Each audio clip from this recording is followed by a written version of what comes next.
हरे कृष्णा कृष्ण कृष्ण हरे हरे हरे राम राम राम हरे हरे। বন্ধুরা, হিন্দু ধর্মে মোট 24টি একাদশীর উল্লেখ পাওয়া যায়। প্রতিটি একাদশীর বিশেষত্ব বর্তমান। আষাঢ় মাসের শুক্লপক্ষের একাদশী হিন্দু ধর্মে বিশেষ মাহাত্ম্যপূর্ণ। এই একাদশী তিথিটি দেবশয়নী একাদশী নামে পরিচিত। দেবশয়নী একাদশী থেকে শুরু হয় চতুর্মাস। এদিন নিদ্রা যান শ্রী বিষ্ণু।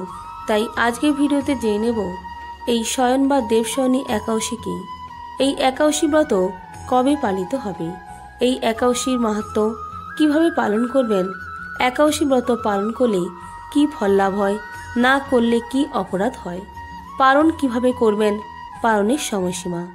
আপনার প্রত্যেকের সঙ্গে থাকুন এবং শ্রবণ করুন আজকের ভিডিওটি। প্রথমে জেনে নেব এই দেবশয়নী বা শয়নী একাদশী কবে পালিত হবে।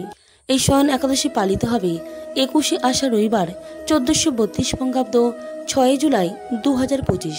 এই শয়ন একাদশী তিথি শুরু হবে 20শে আষাঢ় শনিবার 1432 বঙ্গাব্দ 5 জুলাই সন্ধ্যা 6:43 মিনিটে এবং এই একাদশী তিথি সমাপ্ত হবে 21শে আষাঢ় রবিবার 1432 বঙ্গাব্দ 6 জুলাই রাত 8:44 মিনিটে।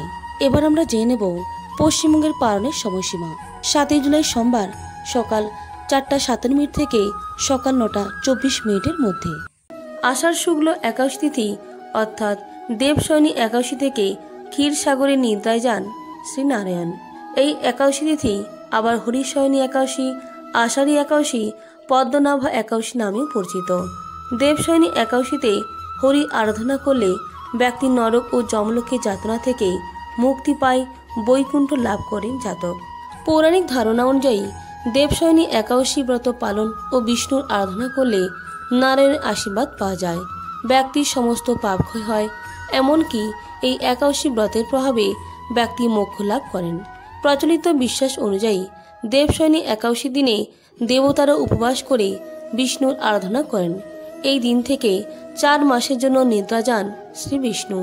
এই সময় শিবের হাতে সৃষ্টির সঞ্চালনার দায়িত্ব থাকে। এবার জানব এই একাদশী কিভাবে পালন করবেন। ভোরে শয্যা ত্যাগ করে শুচি শুদ্ধ হয়ে শ্রীহরির মঙ্গলারতিতে অংশগ্রহণ করতে হয়। শ্রীহরির পাদপদ্মে প্রার্থনা করতে হয়, হে শ্রীকৃষ্ণ, আজ যেন এই মঙ্গলময়ী পবিত্র একাদশী সুন্দরভাবে পালন করতে পারি, আপনি আমাকে কৃপা করুন।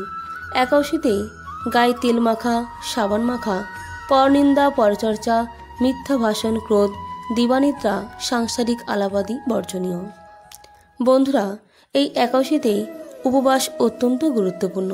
তবে কেবল অনাহারে উপবাস করাটাই মুখ্য উদ্দেশ্য নয়। মুখ্য উদ্দেশ্য হচ্ছে গোবিন্দ বা শ্রীকৃষ্ণের প্রতি অধিক শ্রদ্ধা ও প্রেম পরায়ণ হওয়া।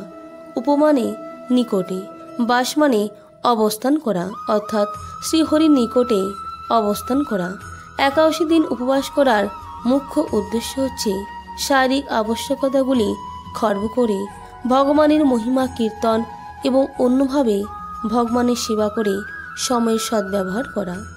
একাদশীতে শস্য মধ্যে সমস্ত পাপ অবস্থান করে, তাই চাল, ডাল, আটা, ময়দা, সুজি, সরিষা আদি জাতীয় খাদ্যদ্রব্য একাদশী দিনে বর্জন করা উচিত। নির্জলা উপবাসে অসমর্থ ব্যক্তি জল, দুধ, ফলমূল, এমনকি আলু, পেঁপে, কলা, ঘিয়ে বা বাদাম তেল অথবা সূর্যমুখী তেলে রান্না করে অনুকল্প প্রসাদ রূপে গ্রহণ করতে পারেন। রবি শস্য অর্থাৎ ধান, গম, ভুট্টা, ডাল ও সরিষা ও সয়াবিন তেল অবশ্যই বর্জনীয়। আবার বলা হয় যে শাস্ত্রবিধি না মেনে নিজের মন গড়া একাদশী ব্রত করলে কোনো ফল লাভ হয় না।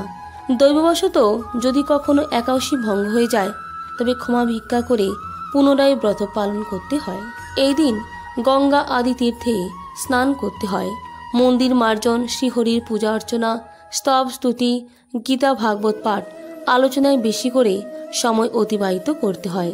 এই তিথিতে গোবিন্দের লীলা স্মরণ এবং তার দিব্য নাম স্মরণ করা হচ্ছে সর্বোত্তম।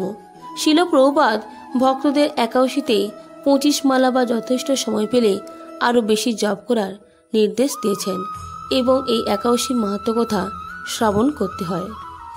একাদশী ব্রত পালনে ধর্ম, অর্থ, কাম, মোক্ষ আদি বহু অনিত্য ফলের উল্লেখ শাস্ত্রে থাকলেও শ্রী হরিভক্তি বা কৃষ্ণ প্রেম লাভই এই ব্রত পালনের মুখ্য উদ্দেশ্য। এবার জানব এই একাদশী পালন করলে পরের দিন দ্বাদশীতে কিভাবে পালন করতে হয়। একাদশীর পালন। একাদশী তিথির পরদিন উপবাস ব্রত ভাঙার যে নিয়ম। পঞ্জিকাতে একাদশী পালনের যে নির্দিষ্ট সময় দেওয়া থাকে সেই সময়ের মধ্যে পঞ্চ রবিশস্য ভগবানকে নিবেদন করে প্রসাদ গ্রহণ করে পালন করা একান্ত দরকার, নতুবা একাদশীর কোনো ফল লাভ হবে না। একাদশীর পালন মন্ত্রটি হল ঔ অজ্ঞান তিমিরান্ধস্য ব্রতে নানব কেশব প্রশিষ্য মুখনাথ জ্ঞান দৃষ্টি প্রদভব। একাদশী ব্রত পালন করলে কি লাভ হয়, না করলে কি অপরাধ হয়। নারকীয় পুরাণে বলা হয়েছে, জানি কানি চ পাপানি ব্রহ্ম হত্যা সমানি চ অন্নমাশ্রিত তিষ্ঠন্তি সংপ্রাপ্তে হরিবাসরে। হরিবাসর বা একাদশী সমাগত হলে ব্রহ্ম হত্যাদি সমস্ত পাপ অন্ন শস্য মধ্যে অবস্থান করে। সেই জন্য ওই দিন অন্ন শস্যাদি আহার করলে যাবতীয় পাপও গ্রহণ করা হয়ে থাকে।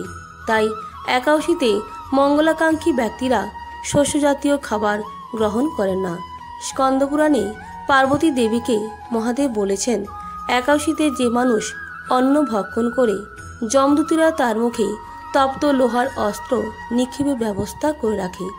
একাদশী ব্রত পালন করলে জীবন প্রবাহের মধ্যে সংঘটিত অসংখ্য জানা অজানা পাপ কর্মের ফল ক্ষয় হয়ে যায় এবং ভগবান শ্রীহরি যিনি স্বয়ং একাদশী তিথি রূপে প্রকাশিত হয়েছেন তিনি ব্রতকারীর প্রতি প্রীত হন।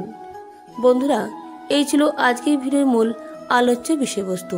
প্রত্যেকে ভালো থাকবেন, সুস্থ থাকবেন। নমস্কার, ধন্যবাদ। হরে কৃষ্ণ, রাধে রাধে, হরি বল।